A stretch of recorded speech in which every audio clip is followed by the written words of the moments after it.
ڈالا ہوا ہے. آئی ڈونٹ نو کہ میں نے تو عمرے کے لیے جانا تھا ادائیگی کے لیے. میں نے کہا تھا فہد صاحب کے لیے دعا کروں گی اللہ پاک انہیں خیر و عافیت سے باہر لے آئے، لیکن پتہ چلا ہے آف دا ریکارڈ کہ جو میرا نام ہے وہ نو فلائی لسٹ میں ہے. تو وہ اس کے لیے ہم نے ہائی کورٹ سے رجوع کیا ہے. تو نوٹس ہو گئے ہیں اور بلا لیا ہے منسٹری کو، جو بھی آئے گا انٹیریئر سے، کہ جی ریکارڈ دیجیے کہ کیا ہے اور کیوں ان کو روکا گیا. مین وائل یہ کہا گیا ہے کہ اگر میں ٹریول کرنا چاہوں تو مجھے روکا نہ جائے.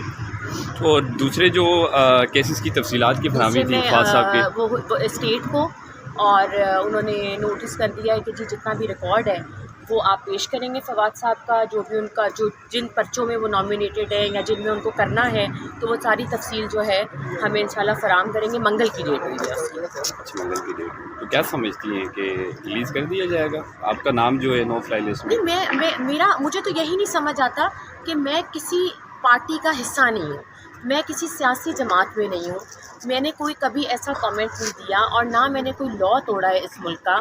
تو مجھے نہیں سمجھ آیا کہ کس وجہ سے میرا نام بھی انہوں نے ڈالا ہے.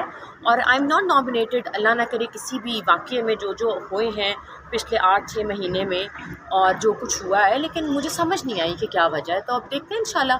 امید مجھے پوری ہے کہ نام نکال دیں گے اور پھر میں عمرہ کرنے جاؤں گی. الیکشن کو کس طرح دیکھ رہی ہیں آپ؟ سر جس طرح سب دیکھ رہے ہیں آپ کے سامنے ہے. فواز صاحب ماضی میں اتنے الیکشن کا حصہ رہے ہیں، یہ پہلا الیکشن ہے جس میں فواز صاحب اور ان کی فیملی اس الیکشن کا حصہ نہیں ہے. یہ ایک ڈفرینٹ چیز ہے، اس کو کیسے دیکھ رہی ہے آپ کی فیملی؟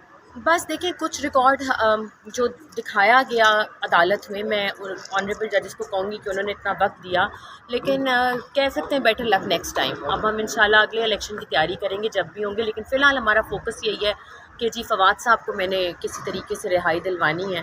اللہ تعالیٰ ان کی مشکل میں آسانی پیدا یہ کرے. مشکلات کم ہو کیوں نہیں رہی؟ کیونکہ وہ الیکشن کا بائیک آؤٹ کر چکے ہیں، سیاسی جماعت سے آپ کا کوئی تعلق نہیں ہے، وہ بھی کسی سیاسی جماعت میں نہیں ہے، تو پھر یہ کارروائیاں آگے کیسے بس بڑھ رہی ہیں؟ کارروائیاں آپ کو پتہ ہے آپ کے سامنے ہیں کہ جو بھی رہے ہیں سارے مسئلے مسائل اور جو ہو رہے ہیں کیسز کا سامنا سب کو، وہ آپ کو پتہ ہے کہ جس وجوہات کی وجہ سے ہو رہے ہیں. اور اب دیکھتے ہیں کہ ووٹر کتنا نکلتا ہے. اور میری سب کو یہی ہے ایک ریکویسٹ کہ جی باہر نکلیں، اپنے ووٹ کا صحیح استعمال کریں، صحیح جگہ پہ ٹھپا لگائیں، اور جس پارٹی کو بھی آپ جتانا چاہتے ہیں میرٹ کے اوپر جائے، کیونکہ پاکستان کے فیوچر کا معاملہ ہے. اور یہ 24 کروڑ عوام ہی منتخب کرے گی اپنا وزیر اعظم، اپنے چیف منسٹرز اور اپنی پوری پارلیمنٹ. تو اپنے ووٹ کا بھرپور استعمال کریں. میں بھی ووٹ ڈالنے جا رہی ہوں.